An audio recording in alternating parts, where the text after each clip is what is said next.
You guys, I can back up. You guys crammed in there? Oh. Okay. Recording. Where are you sitting? Seems a little tight there.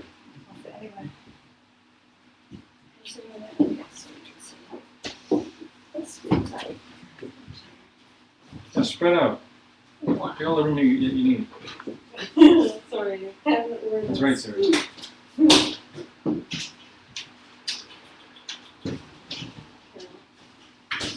Hi, Carol. Yeah, I'm going to back up, so you need to move that so that you guys can. Oh. I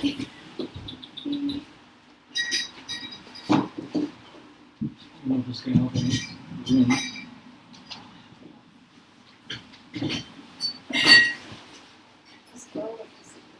Carol likes to sit where the flowers are. Okay.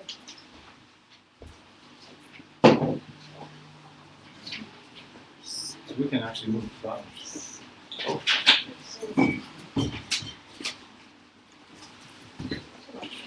Yeah, so maybe I'll back up more. So that move that. Okay, just so that Sarah can see. I mean, Jerome, would you like some water? yeah. I don't know yet. Just trying to figure out the best spot for him. Yeah, in these ways. I guess we're Any of those?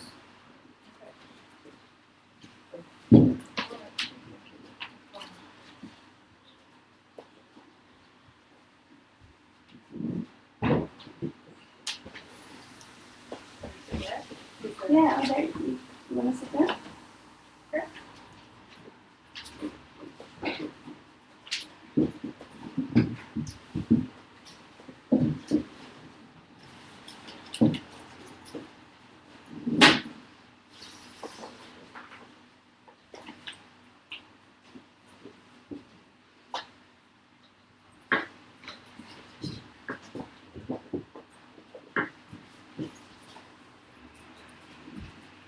Long time no see, Draughty. Feels like one. It feels like it. Yeah. It's just 1 week. Yeah, it does feel like it.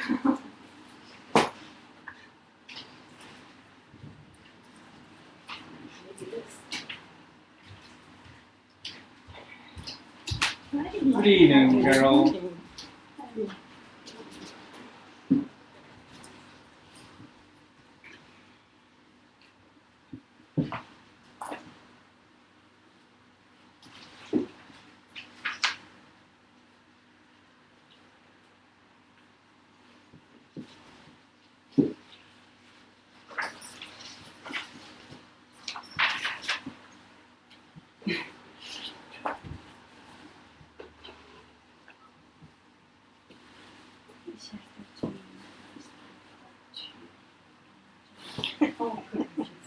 Yeah. What's that?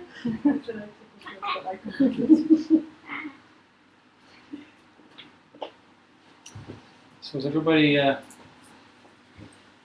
it getting cooler or are you just getting used to the heat? Or is it both? Yes. Yeah, I think it's a bit cooler as well because of the haze. yeah, right. The haze of fire.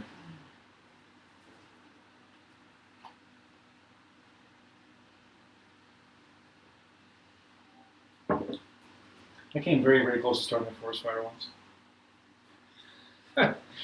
And I was out, what was I doing? I don't know if you've ever heard of a thing called slash burning, but this is years ago. I'm living in Prince George, and when areas have been logged, they pile up the stuff that they don't use in the sort of dead stuff, and they pile it up with these skidders of rows, these long rows. And the idea is you burn them off, you get rid of them. And so there's a crew that goes out there, and we're actually carrying jet fuel. Jet fuel in a long canister, and you're dipping it out, and there's a long stem, and so you're pouring jet fuel onto a wick of flame. So you're pouring flame. So you're actually pouring flame you're trying to catch it on fire, so it burns.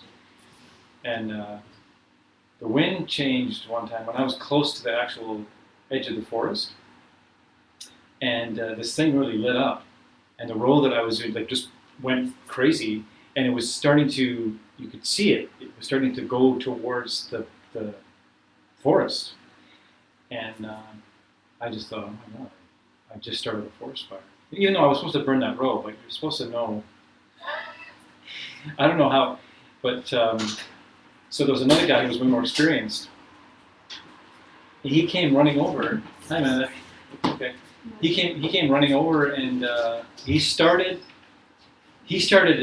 got everyone to start, I don't know, to start the fire on the road next to it, more on the inside. So it sucked it sucked the flame more into the center, so they were attracted to each other. So just this one guy saved this whole forest because he knew that the best thing to do was not to try and put out this fire that was raging, but to actually start another fire close by and pull the flames away from the actual forest. And I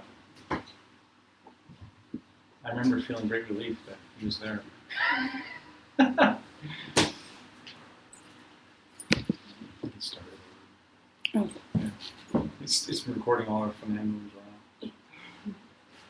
Good evening. Good evening. Good evening.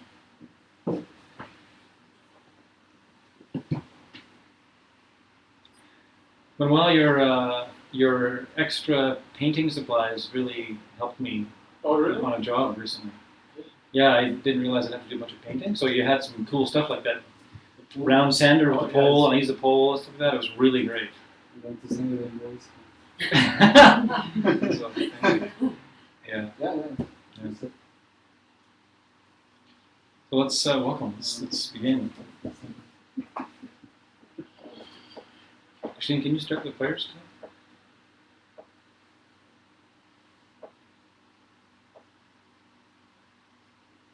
Sashi Puki Jushing Meto Trari Rabling Shi Nyande Genpadi Sange Shindu Mete Ruwan Nirogunanda Shingla Chupasho Yamuratnamanda Kamiratmayami Sange Chudan Soki Chagnamba Janchu Bardu Dekni Kapsuchi Daki Jinyin Kipe Sunanki Yola Pichu Sange Drupasho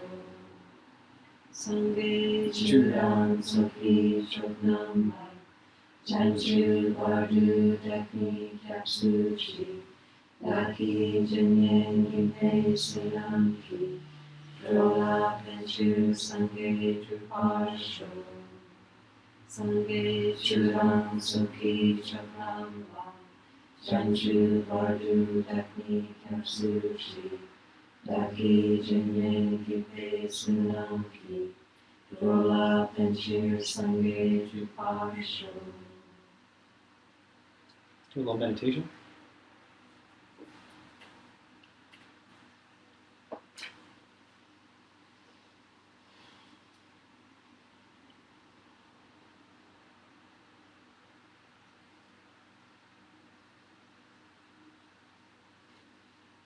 Connect to your breath. Just notice it.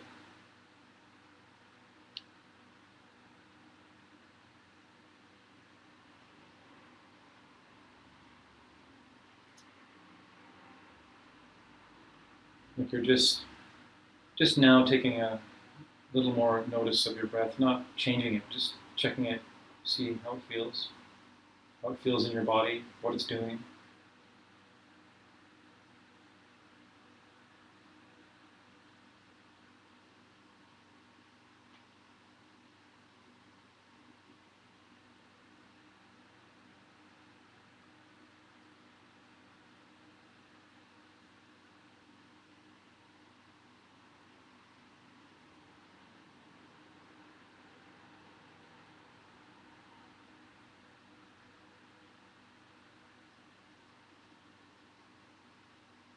And then shift your focus to the mental domain. And we're going to do that simply by thinking.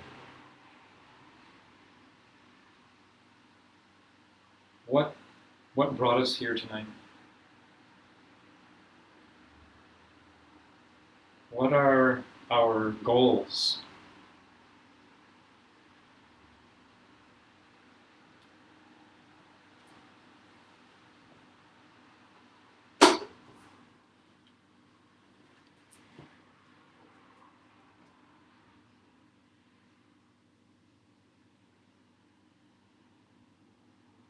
What's important to you?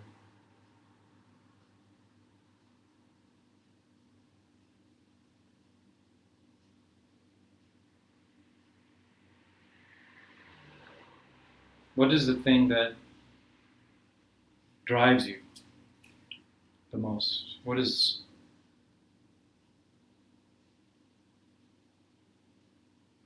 How is your will most engaged?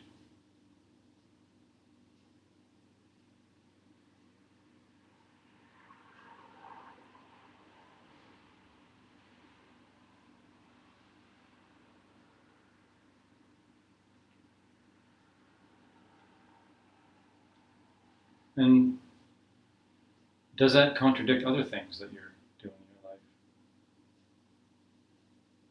Are you a mixed bag of uncertainty?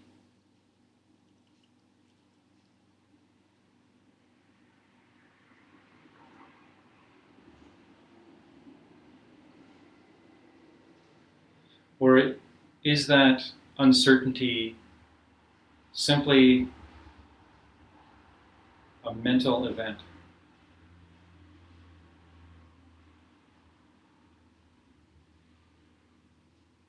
That comes and goes?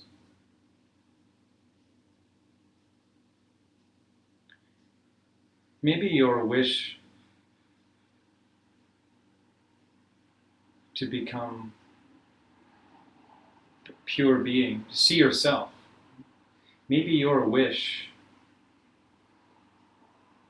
to be forced into the perception of having an enlightened mind, perception of having an enlightened body,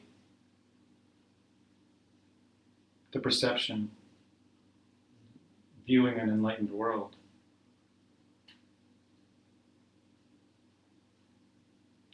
Maybe that's strong enough inside of you that it's leading you.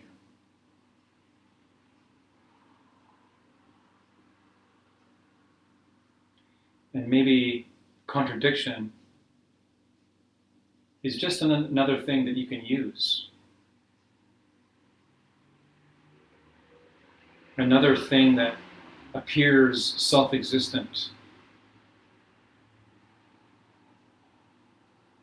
Maybe it's something that we're attached to.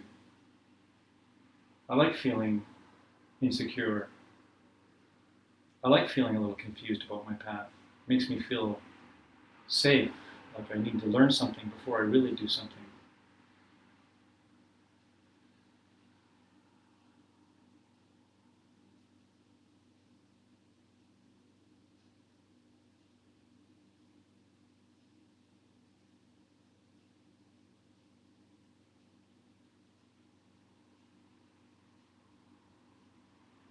If your mind is pure enough, everything is Dharma.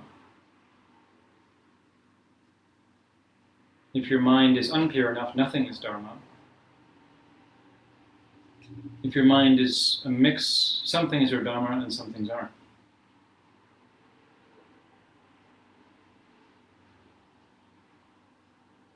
If your mind is pure, then going to the office is Dharma. If your mind is mixed, then going to the office is, sometimes Dharma, sometimes not. Sometimes the path, sometimes not.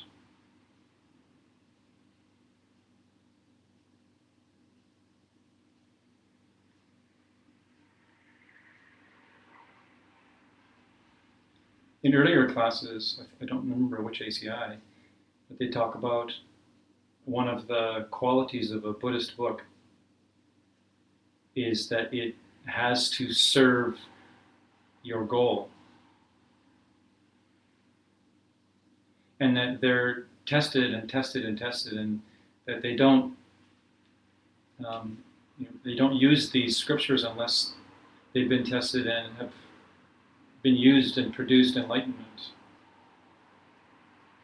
And so it is said that there isn't anything that the Buddha said, that was written down that the Buddha said, or the commentaries that the Buddha said or spoke, that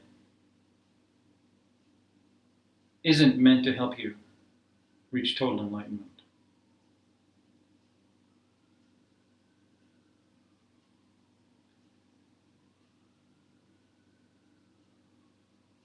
So think about your purpose, what it feels like.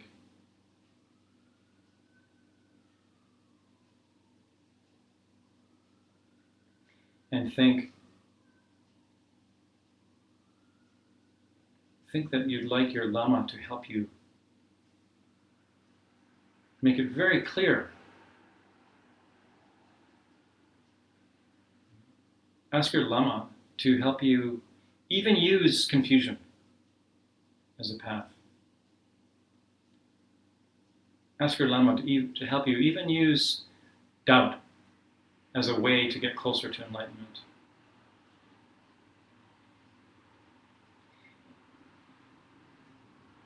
And so see your Llama in front of you, your guru, your guide, whoever that is or whatever that is for you at this point.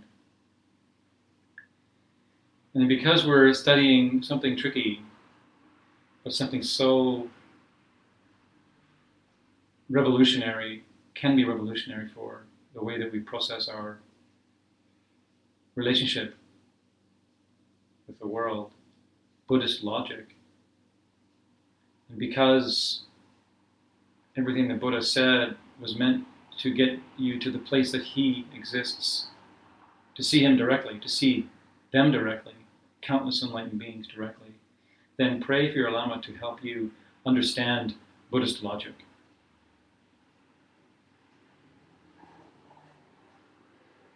Please help me stand up and debate things that I don't know anything about, things that I'm afraid to debate.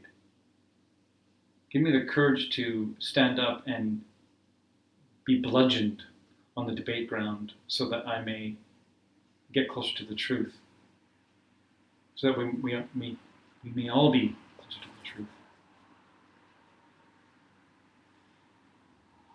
Pray that all beings will benefit.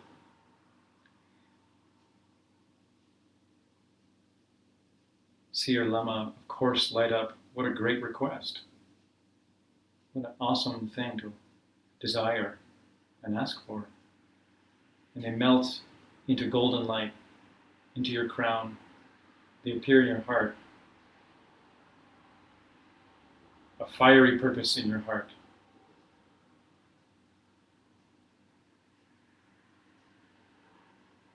I will. I will. I am. I am. All veils are lifting. I am lifting all veils.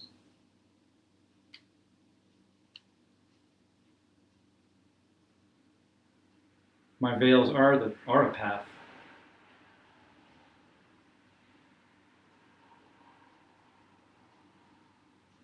And this holy being inside your heart glows brighter and brighter, bursts out the pores of your skin, and you and the combination of your higher self, your Lama, blesses all beings in all directions to have clear perception. Clear perception.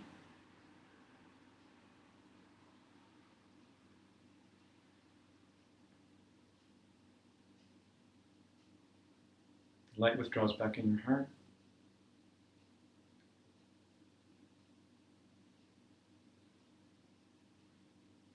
Feel the warmth there in your heart. When you're ready, we can gently open the eyes and finish the class that we started last week.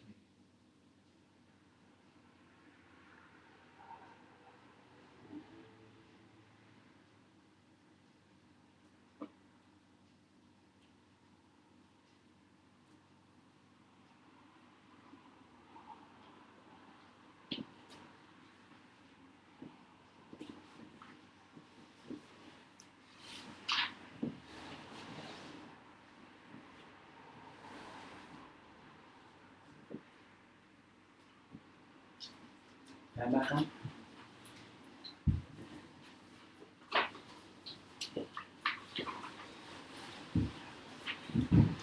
So, those of you who weren't able to be in class here last time, did you manage to get the Ustream? Catch it? So we'll just do like, we're sort of in the middle of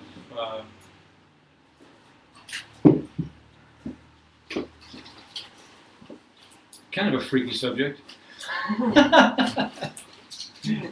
Kind of. But I'm just gonna, because we're talking about the general Chi Chedrak, right? And just a quick little review to get us caught up quickly. So we talked about three kinds of this quality and characteristic relationship. And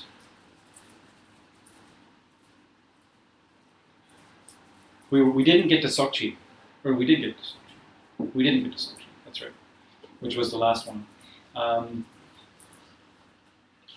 So, was it, yeah. Can someone tell me the first, okay, well, first of all, we're talking about groups, like overarching kind of group or a category and then a subcategory, right? And there was like a worldly kind of a way, or not so, would you say, I don't know, a not so kind of enlightened way of categorizing things, and then there was a more enlightened way to categorize things as far as Ricci and Dunchi was concerned. Now, if you remember,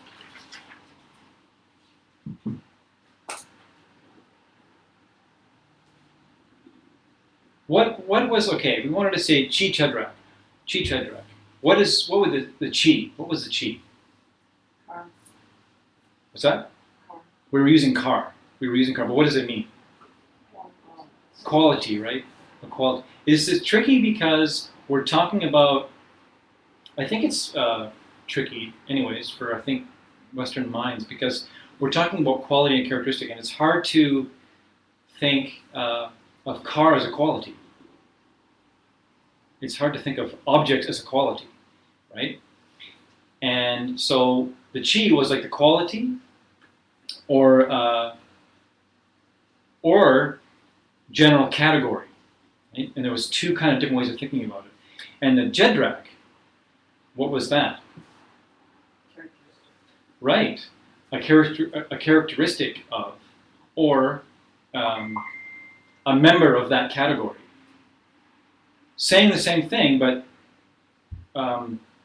quality and characteristic of, same principle, but a very different meaning than just a general category and a specific member of that category, right? So just jumping a little bit into Dunchi. What was Dunchi?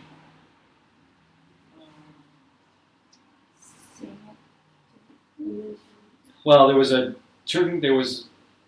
couple different kinds of Dunchi, or three kinds of Dunchi. But the Dunchi in general, mental image, yeah, just a mental image, right? And there was three kinds of Dunchi. There was the Dunchi, the mental image of, the one that I haven't had of Tom Cruise. Production. Right, the one the one where it's perception based on something that you've been told. You haven't seen it directly, right? But then there was also the other kind, which was like something you have seen. Typical example, think of your kitchen sink. Boom, it's something that you've seen. You've had the direct experience of the kitchen sink.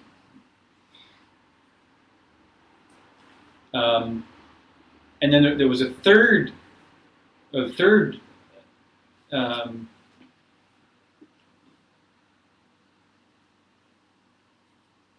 quality of the Dunchi, which is the crucial element of why we're talking about all of this, about mental image. How do mental images? How do we get in trouble with mental images? Yeah, Thinking that just in the back. thinking that it's real out there, like you're Mistaking it for the actual object. Mistaking it for the actual object. So, what's that? that's the third one. It's the second one on the list, but I just gave three. Because there are three, you know what, okay. Because no, there was three, that's right. There was three Dunchis. One is, it's a mental image you've already perceived. That's right, you know what, okay, Draughty. A Draughty, which we don't go into too much, a Draughty is a mental image of something you haven't perceived before. So it's not a Dunchi. Sorry to confuse you. Oh. There's three parts of the Dunchi. Yeah, so the three. Draughty. So Draughty, a Draughty is not part of the Dunchi. A Draughty is a separate thing. We don't talk about Draughty too much. We just got mentioned to say that's a specific kind of a mental image.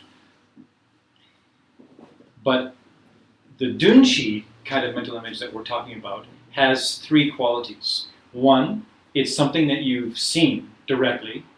Two, you mistake it for the actual object. And three was that crazy one which Dharmakirti teaches as a method of how it is that we come to the perception of seeing something, right? Remember what it is?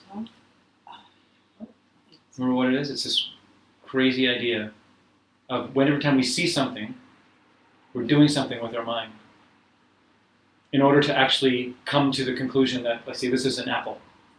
It's everything that's not. Right. Because you're looking at everything that's not an apple and calling it an apple. You're negating, that's a quality of the Dunchi. Interestingly enough. So the quality is everything that's not the object? Well, one of the three aspects of the Dunchi, and this one is not such a useful one, but they say it's a good exercise in understanding how we form mental images. And they're saying that we look at this object, and in our mind, we negate everything that is not an apple. And we are left with apple. And some schools say, and which is not accurate, that this is emptiness. And which is inaccurate, because if that was emptiness, then every time you looked at an object, you'd be seeing emptiness directly. If that was emptiness. So now we're almost caught up now. What was the big deal about quality and characteristics as far as bringing in the Ricci, combining the Ricci and the Dunchi? Because the Ricci, if you remember, what was the Ricci? If you can recall. I know. I've taught this thing 3 times. I've taken the course twice. I probably couldn't have answered it. So, Is it the card is not part of that card? Well, we're going to get there, but that's not specifically Ricci. That could be an aspect of Ricci, but the technical kind of Ricci is a type, right, or a kind, which has individual things which are characteristic of it, right? So the Ricci would be the type or the kind. Like like a Ricci of a car, for instance. You could have car, and it could have its the Ricci could be car, and its general what's characteristic of car, or could be Chevrolets, Toyotas, Hondas, right? And then for those purposes, you could break it down and down on the line and say, okay, now Toyotas are the Ricci, and the Jedrak of this Ricci would be Echo. My van, what the heck is that? Previa, like that. I also use the example of smartphones. You have Samsung and iPrison, and then you've got. So how's that different? Oh, Richie and she. Yeah, and so what we were doing was we were talking about, okay, there's one way to think about Ricci, which is just, okay, simply, okay, great, I can understand that there is, I can understand that there's an iPhone, there's the general iPhone, and I can understand that there's a Ricci iPhone, and then there's the Jedrak. Okay, you've got your iPhone 5, 4, 4S, I don't know. What was the first iPhone? Used as coasters now. What's that? 3G. Yeah, the 3G. It's like, who knows where they've gone into oblivion. Someone somewhere has a 3G. Okay, right? And I'm gonna sell it on eBay. sell it on eBay. 30 years.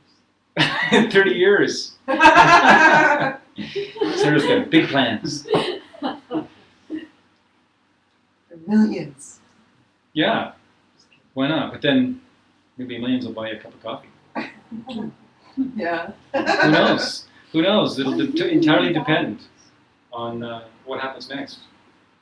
So, so that's one way of thinking about it. But what was then we're getting into the deeper meaning of all this, combining the Ricci and the Dunchi, right? Which was, and this is when I think Sharon got a little, like she wanted to vomit. which is good, which means you're thinking right about it, because I remember this too. I remember this being really freaky, because this is the thing that's going to catapult us right into the direct perception of emptiness by proxy, because it gets you, did I say that right? Is that proxy right? Because it gets you to dependent origination. Did I actually use that word right, proxy? Okay, so I'm getting smarter every day, it's amazing. So, because, okay, you could say, we get the general category of car, but then we could go deeper and say the general quality of car. This is where it gets weird, okay? So there's the difference between what three things? What three things about a car? Just so you can say there's the or the or the. Someone say it. Car, the car, or car. Right, so there's car, or carness, or car, the concept car. There's the car. And then there's a car. There's a car and the car. So car, a car, and the car. And how that ties in with mental images. So, as you're walking down the street or driving or whatever it is, and you happen to see this thing go by, right? This rectangular, possibly, or oval-shaped thing with these four spinning black loops, and it's moving, you know, and the mind mistakes the mental image for the object. So the mind doesn't, unless you've done this a lot, doesn't think, wait a minute, where is car coming from? Where is car coming from? What if you didn't know anything about, what if you didn't have car in your mind? What would you be looking at? And this is a great meditation. And you can do that with any object. And you can choose to do an infinite meditation any old time by putting an object in front of you and going, okay, apple. You could be like, okay, fine. I'm going to see divinity origination. You just put this apple down in front of you and just go, okay. Looks like an apple. And then you can go through all the categories and subcategories. Okay, apple. Is it an apple? Is it the apple? What about apple? Where's apple? Is apple here? It's the apple. Okay, sure. It's an apple. It's the apple. But what about apple? Right? And then you can do that with the stem, with any part of it that you see, and just continuously prove to yourself that if I didn't have apple in my head, this certainly couldn't be an apple. I'd be looking at something else, but what would I be looking at? And it should make you a little bit queasy, because then you can get to this point where you realize that everything in the world exists like that. Everything in the world that, so the quality, right? Where is quality coming from? This is the $1 million question. Where is quality coming from? And then you take it from there. Then there's all the characteristics of that quality. And you can keep, dividing it down, down, down, down to each thing can have, each new idea can be a quality. I remember,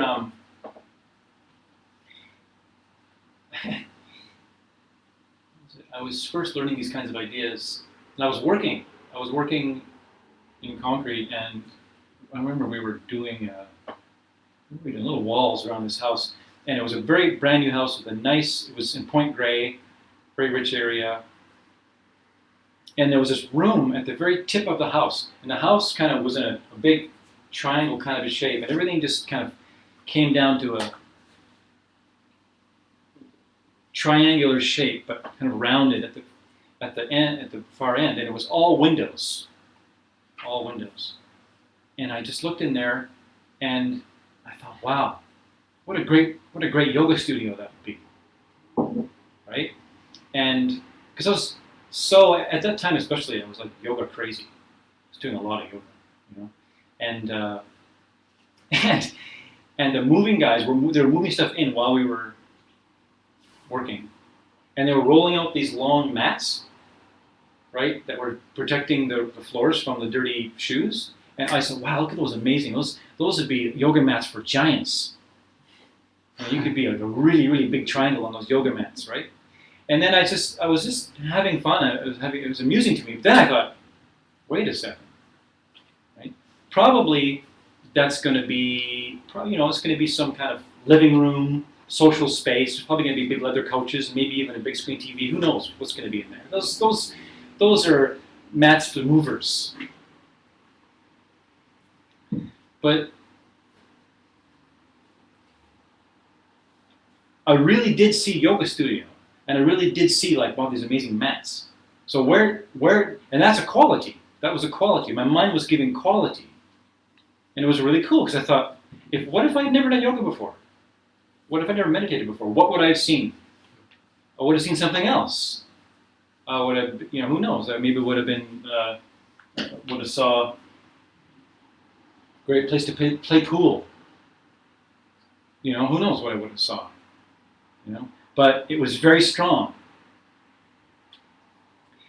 And it was a very cool moment of seeing the potentiality. The potential for anything is like that.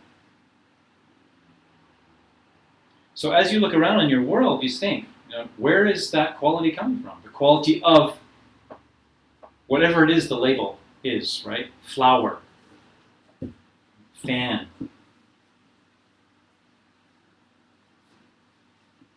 Cat.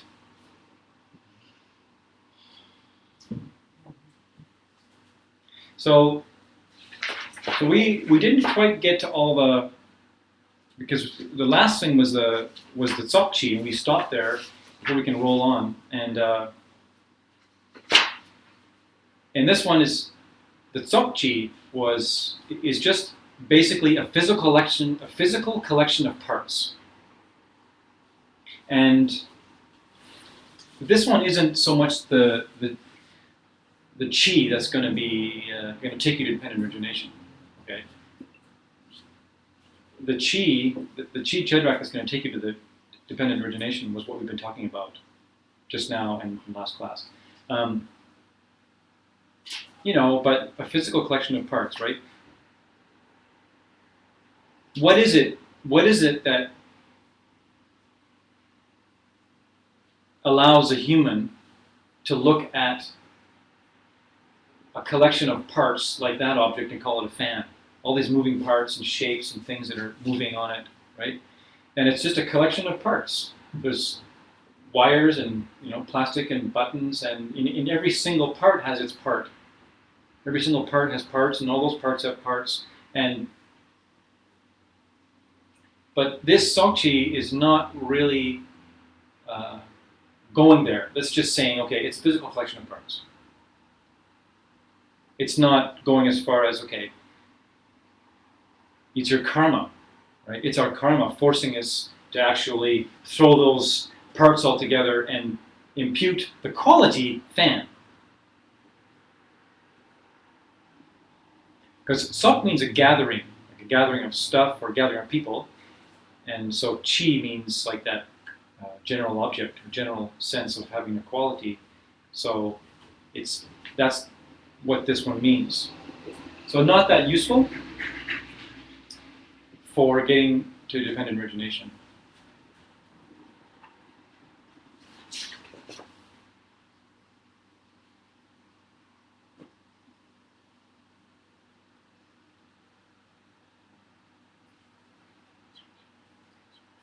Because seeing how a fan is a gross collection of parts is not going to get you to see dependent origination.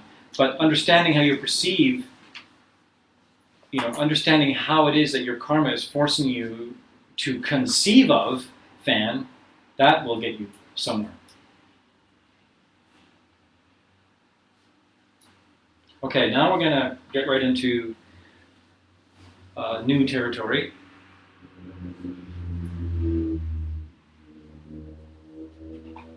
But hopefully you treat this as new territory. See, it would be a grave mistake if we just had this wild and scrumptious Chi Chedrak class, and then it was one more class under your belt, and you didn't continuously think about it, you see? Because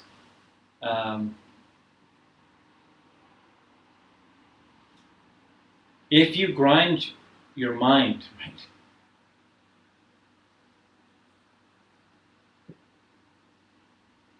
if you just have the courage, you see, it takes stamina. It takes will, and it takes stamina, and it takes courage because it's just easy to say, okay, not today. I'm going to take a break from trying to understand reality, and I'm just, everything in my world is just as I see it. But if, at least once a day, you do this Chi Chedrak thing, where is the quality, even daughter, everything. The concept daughter, the concept friend. We take so many things as having, we mistake so many things for the mental image. And because we're surrounded constantly by things that we're perceiving, any moment is a chance for an emptiness meditation. Any moment of the day.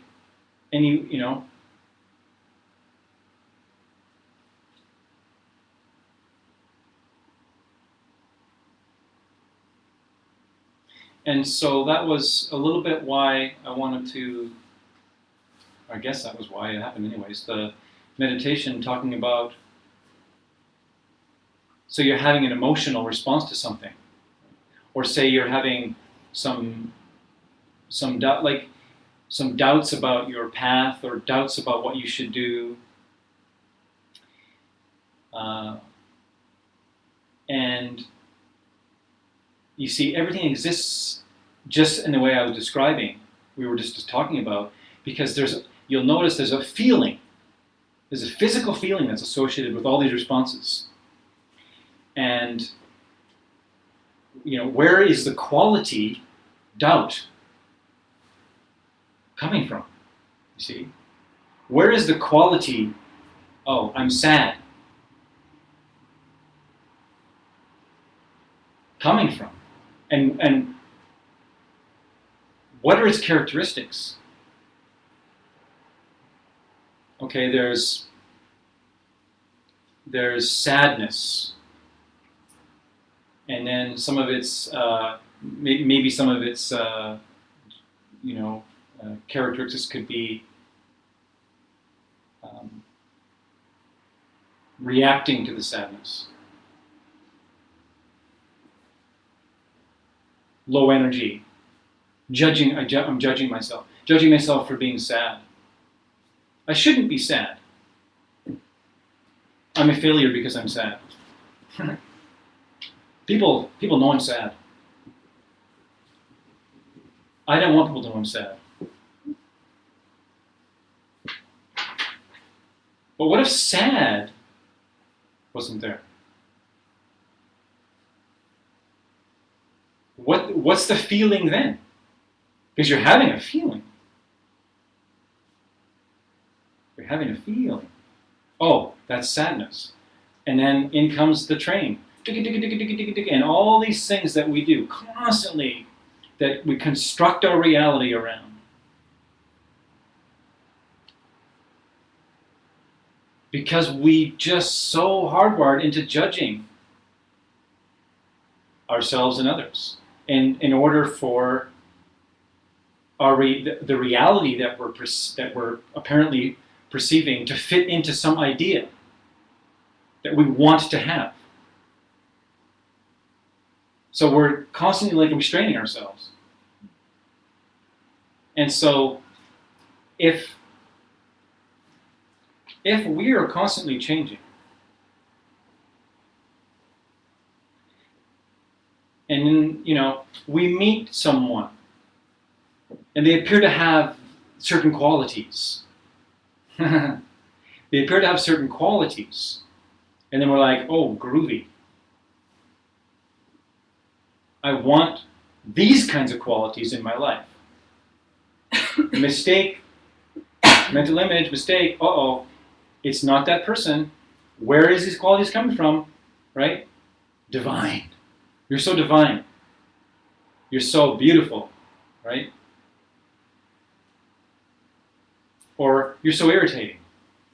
Or you're so this, you're so that. Or you're the answer. And then all of a sudden you're not the answer. Then so the answer is to separate or get away. How much easier would it be to allow everyone else in your world to just change? To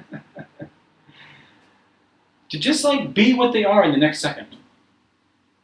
And let that be fine. Right? If we understood that the qualities that we're perceiving, there's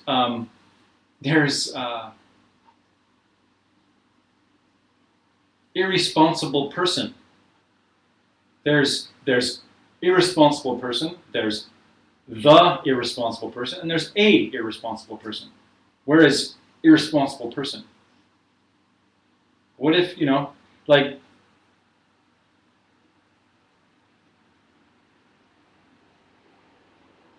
so these people that we associate with and are close to us and even not so close, they're, unknowingly mostly at the mercy of our karma. So if we understand this, then it's like, okay, you exist as an ever-changing concept. I exist as an ever-changing concept. To you and to me, to us, we're having this grand party of a thing going on, Why can't we just relax and allow this thing to be? It's only by misunderstanding and believing the misunderstanding that we then try to imprison people in our little scenario. And then,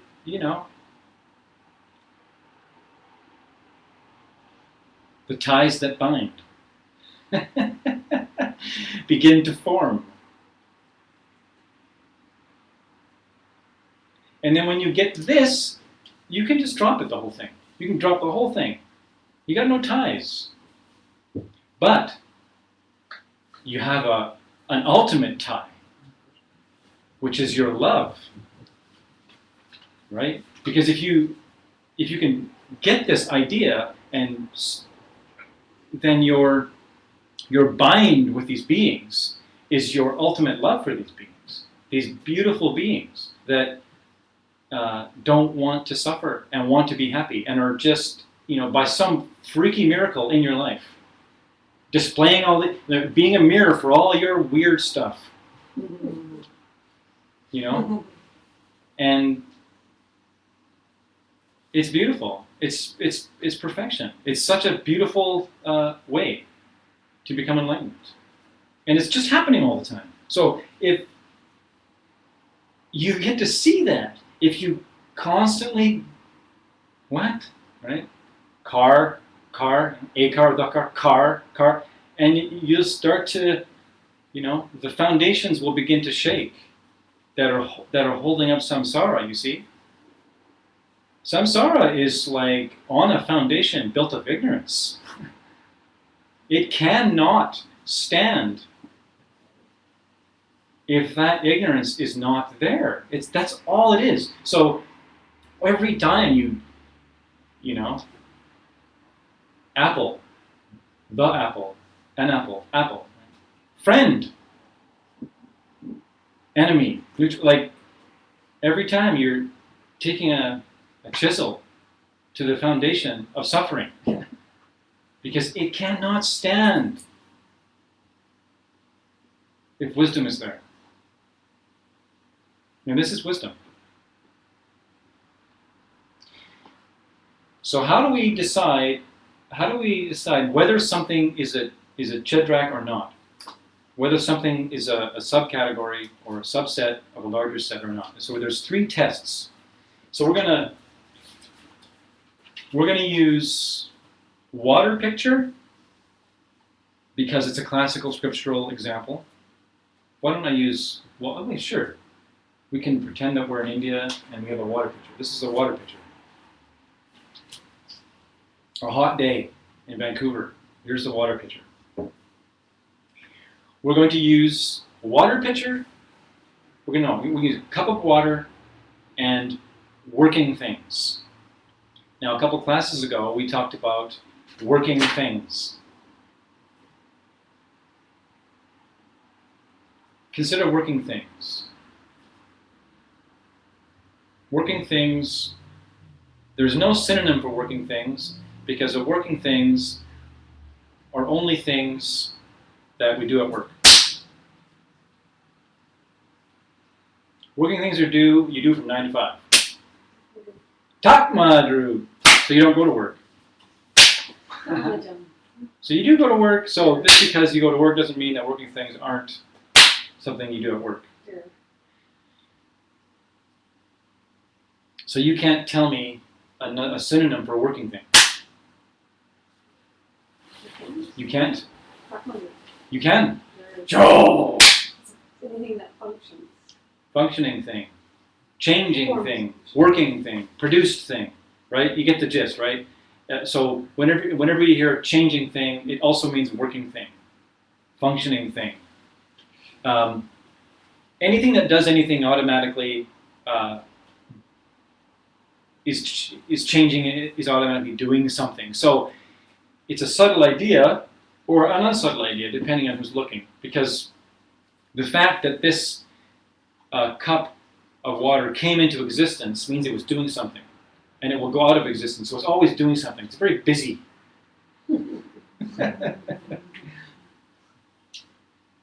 It's very busy. It's busily disintegrating before our very eyes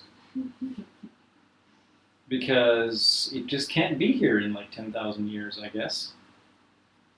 So what the heck is it doing? It's so busy. So I just wanted to clear that up so that we can go on. So 3 tests of whether a cup of water is a jedrak of the chi working thing. Okay. There's the first test. Painfully simple. What do you think the first test is? Always just go for the most obvious thing. Direct perception. The direct perception of the water cup is the first test. So the first test, whether there's a jedrak, is simply the fact that I'm looking at it. There must be another one. There must be something. What's the first test so that I can say this cup is a working thing? Drink it. Oh. So if I drink anything, it's a working thing? Must exist. What's that? Must exist. It must exist. Way more obvious than this. Just holding it. Because I'm holding it? It's ridiculously obvious. There. No? Because it's a working thing. It's a word. It's a working thing. The first test is it's a working thing. That's one. So in order for this cup of water to exist as a quality of the characteristic working thing, or for it to exist in the category of working things, it just must be a working thing. Or it can't be in that category, can it? And how do you know it's a working thing? Because Functions. it functions, Because because it's doing something, because it's changing second by second. Now, here we go. Amanda has opened up the floodgates. How do we know it's a working thing? So, working thing, changing thing, synonym. Oh, okay. Is this a changing thing? Okay. Changing thing. Right. This is where we get right. But functioning thing, working thing. Changing and thing, all the same. Changing thing. They all mean the same So then thing. it has to function as a glass of water for you. Well, that's a different argument, and that is more like we're getting into different schools. Well, maybe even this school. This is a logic school. It's tricky, but their idea of like ultimate reality is that things exist ultimately if they function, right? If they have a function, they exist ultimately. But here we're saying this object, this cup of water, is the same as any working thing, changing thing, functioning thing, because it's a changing thing.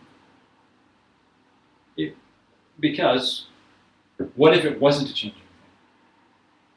Then it would be there in 10 million years. Right, and it could never have even it could never come to be, could it? It would have had to change in order for it to appear. So we can, yes, Oh, sorry. So it's an existing thing. it definitely exists. So I sure hope so. existing equals functioning equals working equals changing. No, not existing thing is not in the same category as working thing. That's existing thing is a broader category because remember from the other class we had all existing things and then there was 2 categories: changing things and unchanging things. So there's existing things that are unchanging. Well, you can, a and truth changing. can exist. Right. Yeah. So it's you would almost you could say that here's a good example that Carol's pointing out, like a chi jadrak, right? We're trying to do chi jadrak on the chi is working thing, and the jedrak is this cup of water. If we're going to roll up one, we could say that the chi is all existing things, and the jedrak is changing things and unchanging things, right? And up, down, and up, and down, and up we go. So for the 3 tests, we're going to use this. So far, it passes the test. Yes, it's a changing thing. It's a working thing.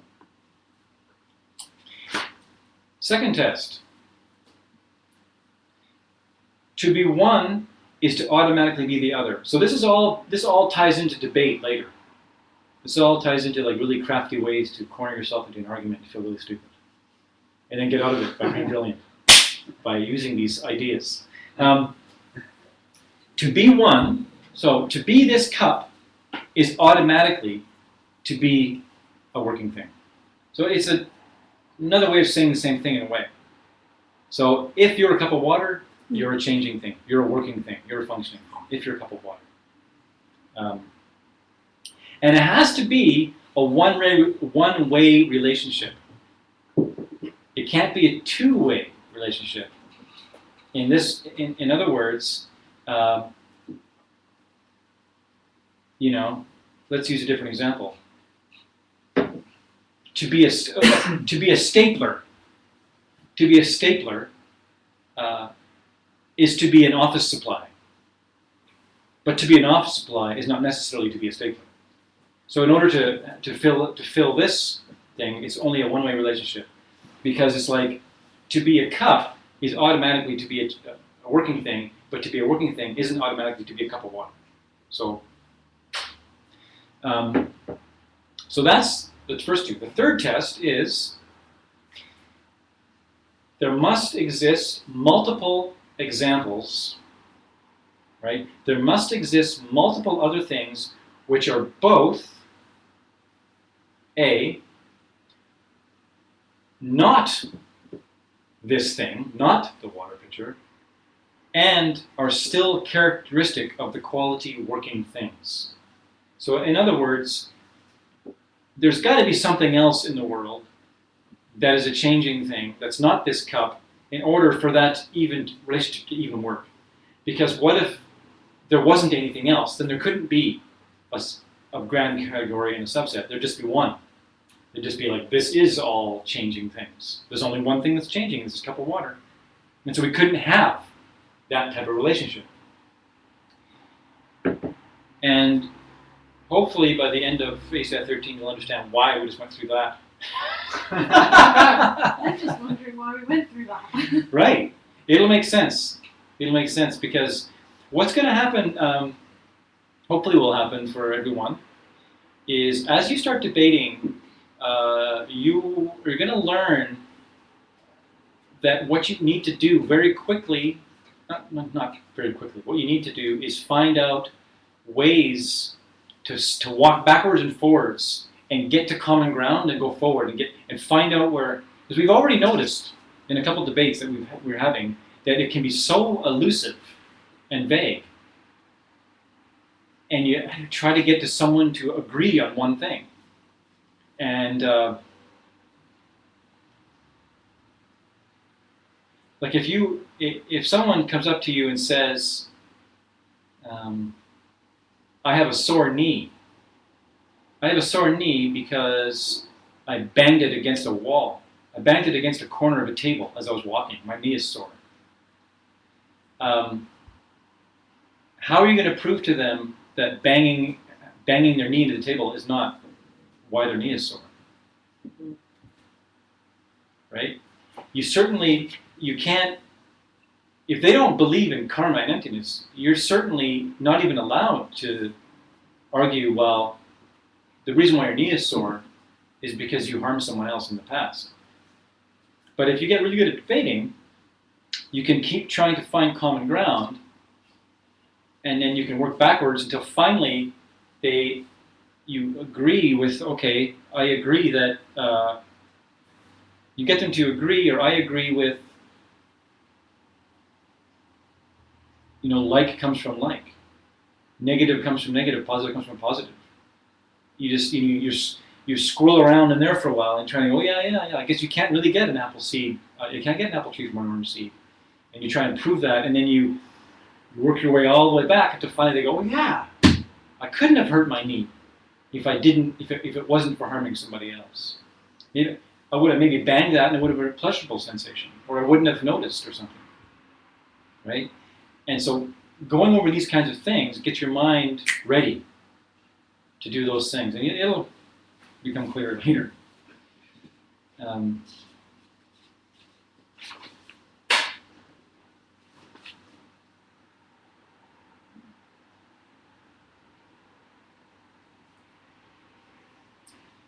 and it's always going to revolve around going where it's not comfortable. You're going to make the quickest progress by going where it's uncomfortable in the mind, as far as how reality is appearing to you. Because at some point you'll get comfortable at one level of understanding of permanentness. And if that gets comfortable, you're not a Buddha yet, then you still have to go somewhere uncomfortable. And right until the very end, when we work on our subtle misperceptions, it's easier to not always kind of be asking ourselves these questions. You can ask something, Sean? Yeah, I've got a question. Yeah. If we went one level above, so if we didn't see any separation between all changing things, and then would that, so the quality thing, I guess, is what I'm thinking about. So if you have the quality of thing and then you have changing things and unchanging things, is there,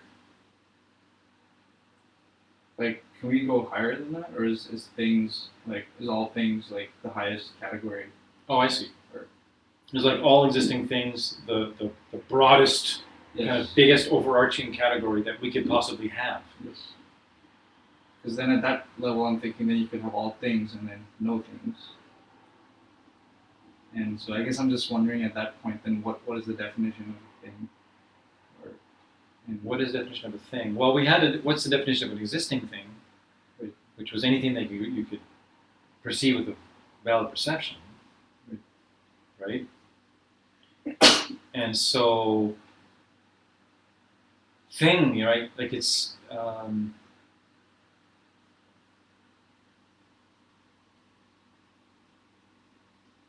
tricky because we're living in a world that looks like everything's a thing.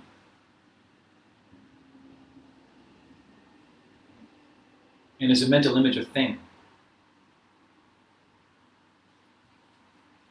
so I would imagine that everything that can be referred to is a thing, and anything that cannot be referred to is not a thing.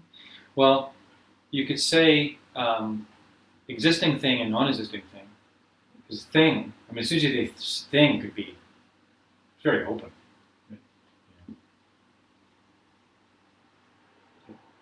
Yeah. What is a non-existing thing? That's a very good question. What is a non-existing thing? How can we know it?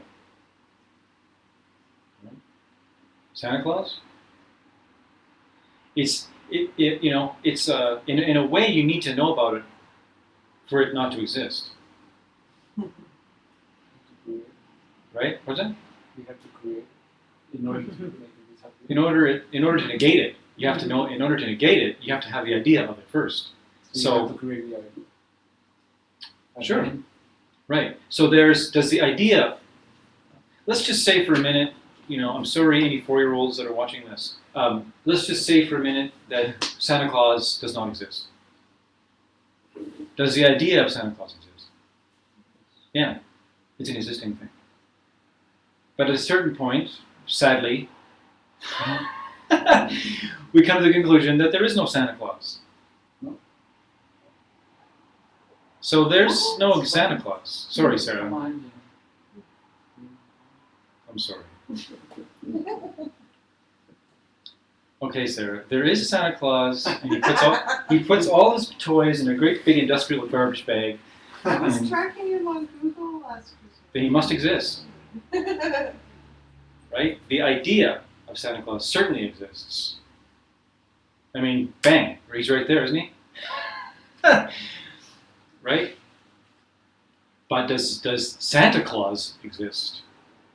Is there some amazing miracle dude, chubby, jolly guy who just exists on cookies and like flies around and delivers toys to all the children? How do you know? Good question. If you're saying Santa Claus, Have you ever- might as well okay. just say one How do- that's in the room. Can you? Well, because okay. Have you ever seen Santa Claus with a valid perception? I certainly hope I'm looking at Amanda with a valid perception right now. I didn't, I'm not drunk. Yeah. I'm drunk in love. But I'm not drunk on alcohol. So you appear to be sitting there. So you exist. I have never had a valid perception of Santa Claus, so I can't say. Right? Anything that you can point to with a valid perception, anything you can say with a valid perception is it. What's that? I told that a few classes ago, I think, that everything exists if you can point to that. If- Something like that. Yeah. Like it's like what we said. What's the definition of a physical thing? Anything you can point to is a physical thing, right? But we're talking about all existing things. We're talking about non-existing things and existing things, right? So yeah, what doesn't exist? I'll tell you what doesn't exist is this cup.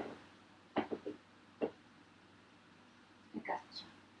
Yeah, the gotcha doesn't exist. But how do you know that? You don't until you know about the gotcha. You cannot deny this object as being self-existent until you know about emptiness. Right? So, does this cup exist? Yes, it does exist. Does it exist truly? Does it exist as a cup from its own side? So what doesn't exist, what is non-existent, is this cup as a cup from its own side. That doesn't exist. And that's emptiness. So in the two categories, existing things and non-existing things Yeah. are just a matter of perception. They're not really things. Everything is a matter of perception. It has to be a matter of perception. So you Yeah. can take that metaphor of the Santa Claus and apply that. That's Yeah. that's the thing that you realize. Now you can apply that to everything. Yeah, it's like Santa Claus. Santa Claus is the same idea as, we use that example in the gotcha, like the purple elephant in the room, right? Like we can, or I could easily say, the Santa Claus that's in the room right now, giving us all presents.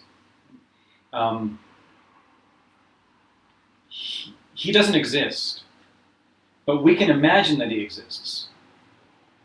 And so we can have a mental image of him existing, right? In the same, and this is how the beauty of the gotcha is that this cup is also Santa Claus. If you see it as a cup coming from its own side, because that doesn't exist, but we can imagine it. We can imagine that cup being from its own side, and we do all the time, and that's the gotcha. The gotcha is the object we deny. We deny, as brain-baking, noodle-baking Buddhists, we deny that this cup exists independent of our perception of it as a cup. But we mistake the mental image for the object, so we're imagining a cup existing from its own side and believing it. Just like Santa Claus. So one day, remember when Santa Claus stopped being true? That was just the beginning. That was just the beginning, you see? That was your first shock as a child. Like your next big shock is going to be when you become an Arya. When you suddenly realize, oh my God, there's no cup there. There never was a cup there. Right? You see the dependent origination. You see that cup dependently arising. And then you have there's Santa Claus, and then there's this cup. ain't never been there the way I thought it was. And then you grow up. And you grow up. You're finally like an Arya. You know, which I guess in Buddhist terms is like maybe you're 20. I don't know. You're in your early 20s in your spiritual career. You're really moving now. You've seen emptiness directly. Not long now before you're a Buddha. But it all started with Santa Claus. That's it. You know, and if you want to have the second perception of Santa Claus non-existing, then continuously look at things in your world and go, you know, mundane things. Shelf. You know, there's shelf, there's a shelf and shelf. What's, there's the shelf, there's a shelf, and there's the shelf. But then, what if I didn't have shelf? Where's shelf? The overall category, shelf. Shelfness. And we mistake it for the mental limit. We say, oh yeah, there's a shelf. Everyone knows it's a shelf. It's a shelf. Yes, ma'am. When you refer to the shelf, a shelf, Yes. shelf, Mm. are you referring to the three that we talked about in the beginning? The actually seeing it for reals, perception based on No.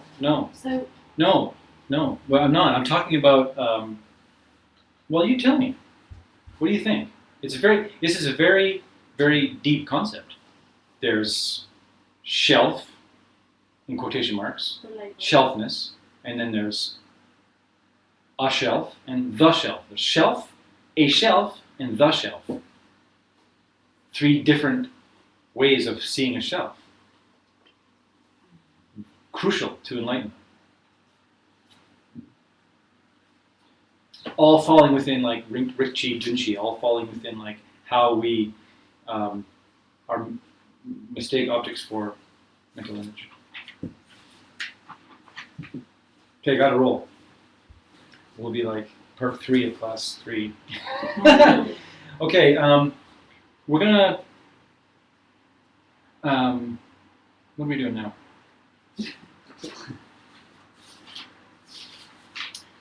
Talk a little bit about debating statements.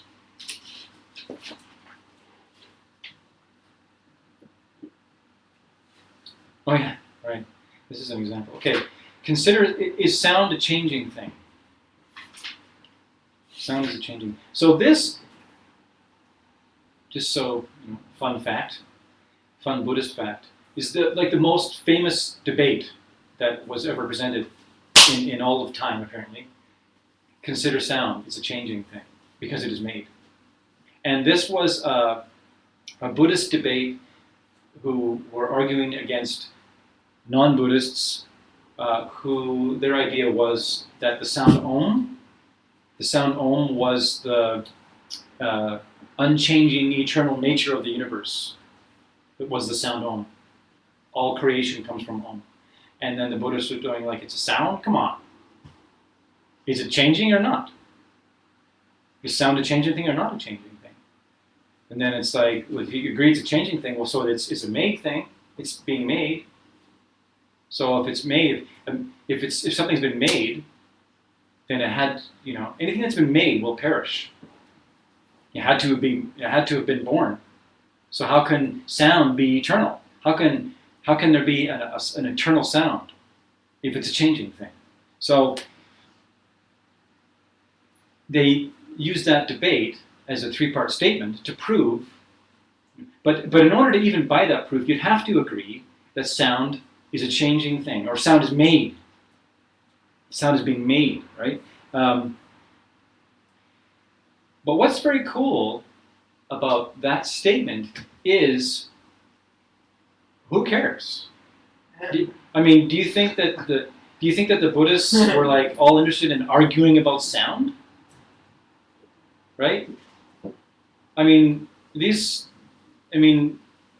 Sort of an enlightened being is not going to like be too interested in arguing over the semantic, arguing over the nuances of how sound is made and making some kind of scientific discovery. There's some other reason, right? And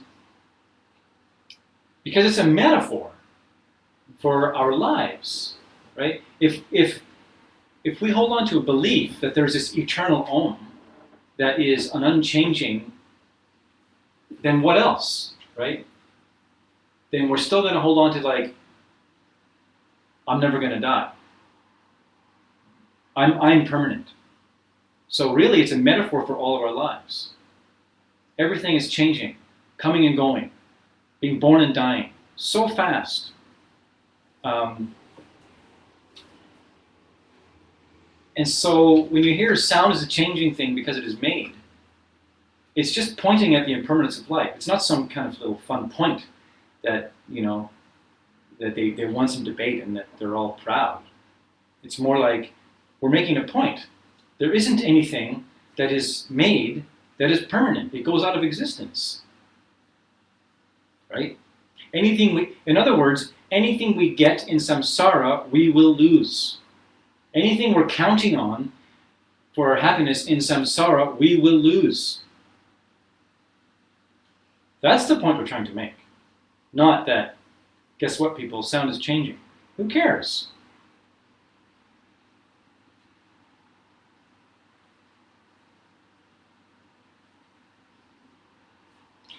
How about this one? Consider the fact that sounds are changing. Is that a changing thing or an unchanging thing? Consider the fact that sounds are changing. Is that a changing thing or an unchanging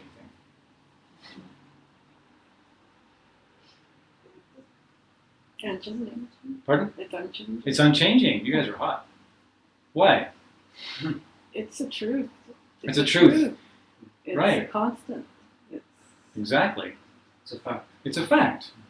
It's a fact. Right. It's a fact. So it's totally constant. Facts are unchanging things. Right? Sounds are changing. Is truth itself.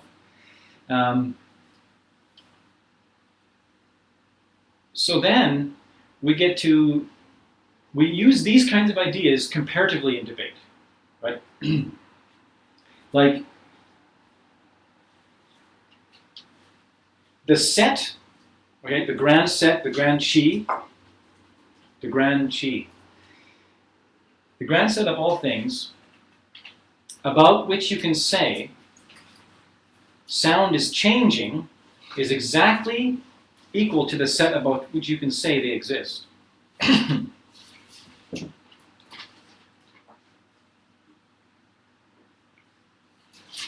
Which is exactly equal to the entire set of things about which you can say they have no nature of their own.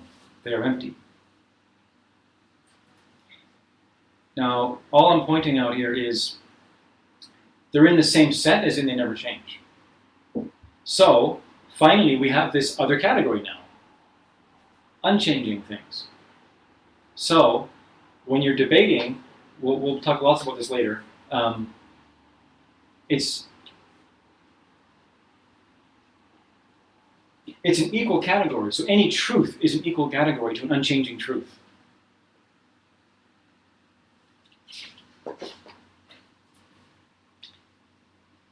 And because they use things as examples, like say, consider this binder. It's a changing thing because it was made. It is, for example, like a glass of water. You see? So they're always comparing things to prove things. Like this is a changing thing just as much as this is a changing thing.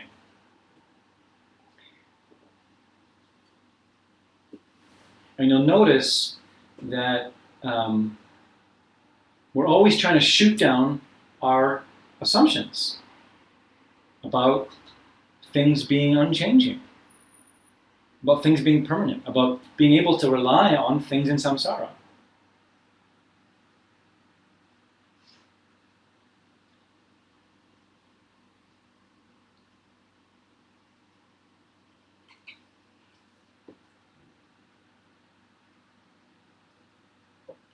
So it's like all these categories are exactly equivalent in the fact that the qualities that you were asserting them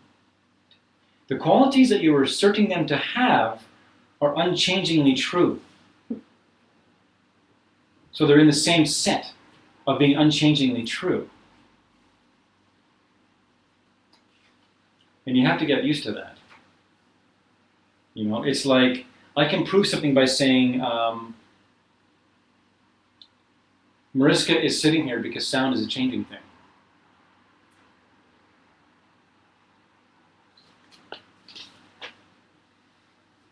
Or Mariska is sitting here because sound is a changing thing exists.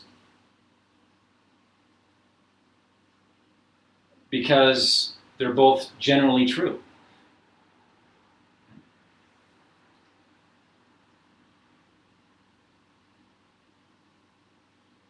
Which is to say, because reality itself exists.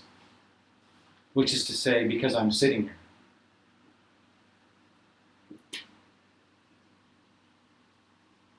I know. Can I ask a last question? Yeah.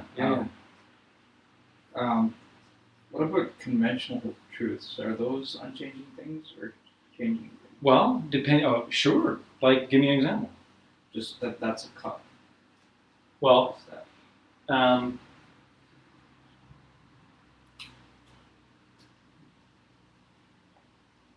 That's a difficult one, right? That's a cup. I mean, is it? Right? You could say, it would be more accurate to say,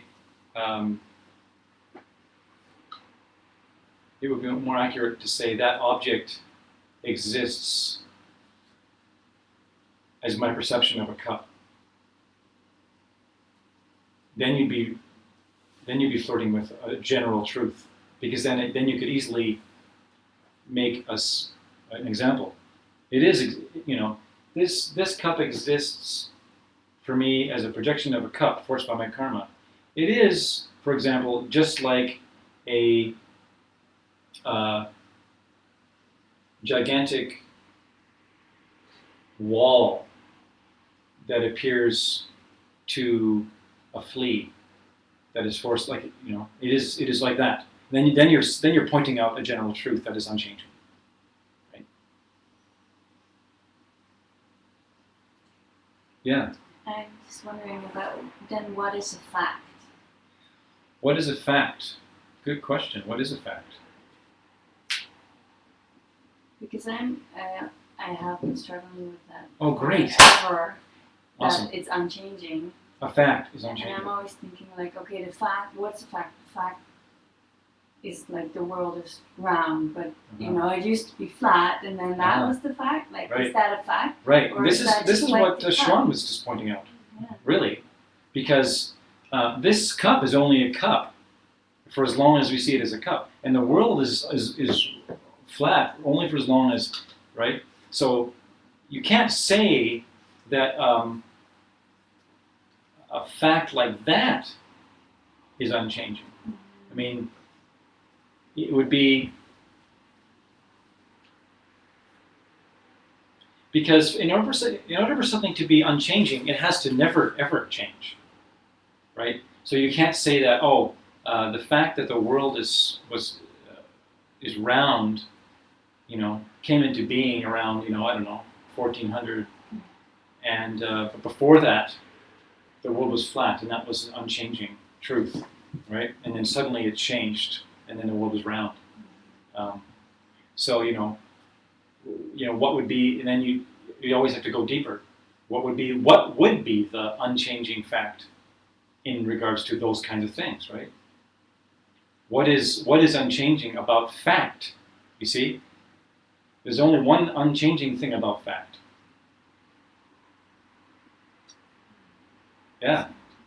Yeah, that's a general truth. You gonna tell us, Amanda? You look like you're about to like skyrocket in joy. I'm just thinking. So the only unchanging thing about fact is that it's changing.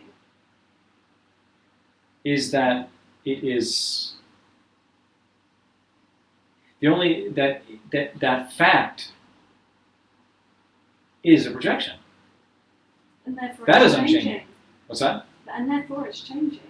If it's a projection, certain kinds of facts, Yeah. right? Because you don't need to know, we don't need to know about this cup being empty for that to be an unchanging fact, right? It's not a general truth for you until it becomes a general truth for you. But it is an unchanging general truth.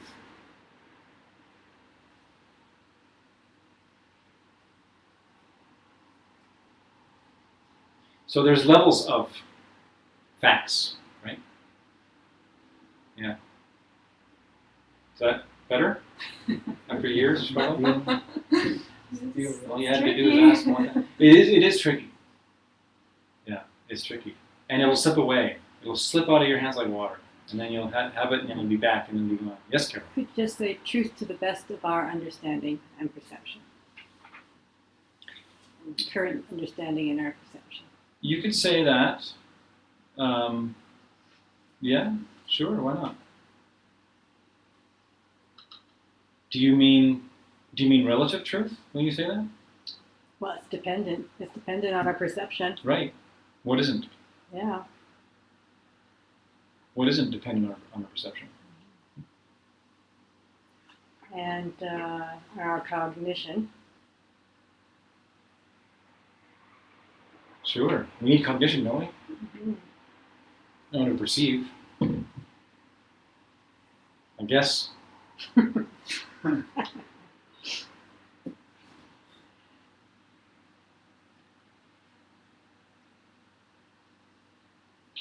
would you do anything? Why you just, if everything's perception, why do anything?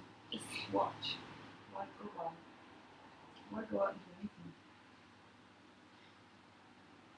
Try it. Actually,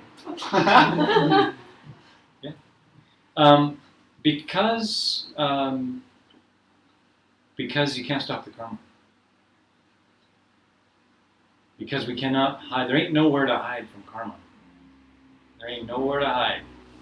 Nowhere to hide from karma. So you're like, at some point,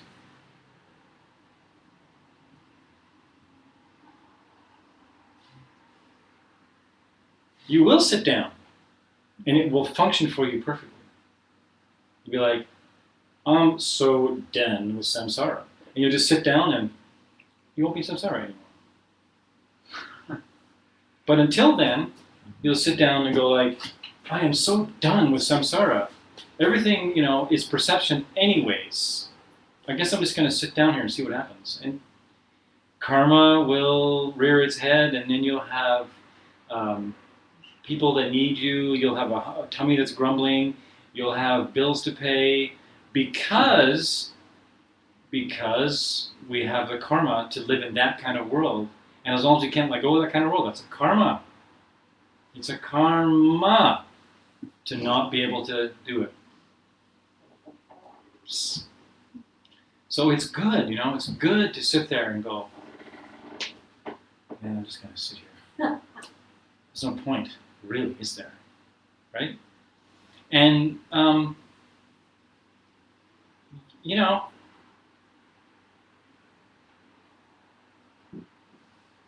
even Buddhas do things, And maybe you're pointing at a deeper truth, right? Maybe you're pointing at goal-less activity. Maybe you're pointing at the fact that we're all so goddamn tired. Huh? Why are we so tired? Because we're trying to make it work. You see, we have these ideas that yeah. What if every day you got up and you just lived your life and that was just exactly perfect? Are we talking about attachment then? We're attached to that? Sure. Yeah. Sure. You show me someone in samsara, I'll show you attachment. Yeah. Absolutely. We are attached. We are so attached. Move over octopus. We've got 1,000 of them. Oh yeah, we're attached. We're so attached. Until you're a Buddha, Until you're a Buddha, until you are a Buddha, you have a attachment. Even tiny. They get smaller and smaller and smaller. Smaller. Until they're gone.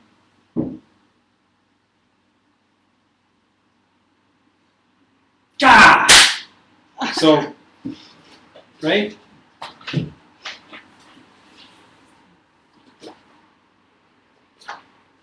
The set of all things about which you can say they exist, and the set of all things about which you can say they have no self-nature, and the set of all things about which you can say sounds change are exactly the same.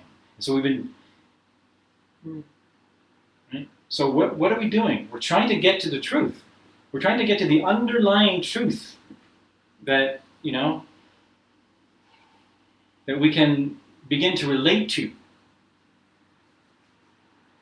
instead of the river of ever-changing things that we're trying to juggle around each day, and then getting our hopes dashed upon the rocks because it didn't.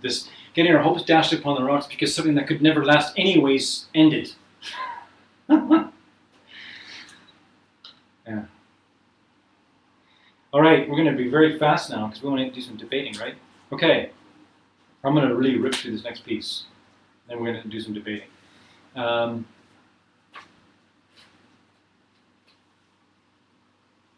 going to talk about, I'm going to use this example. So that's Chi Chedrak is finished. We're going to move on to some formal logic. Let's take sounds. Okay. Let's take sounds. That's the subject. The sound is the subject. Or the chuchen. Chuchen is the subject, okay? They are changing things. That's the quality that I'm trying to prove. Chu, the quality I'm trying to prove about the subject, sound. And then, what's the proof? Because sounds are made. The proof that I'm offering that sound is a changing thing is that sounds are made, so they must be a changing thing. Because to be a made thing is to be a changing thing. And to be a changing thing is to be a made thing. So the assertion itself is a combination of the first two. I'm asserting that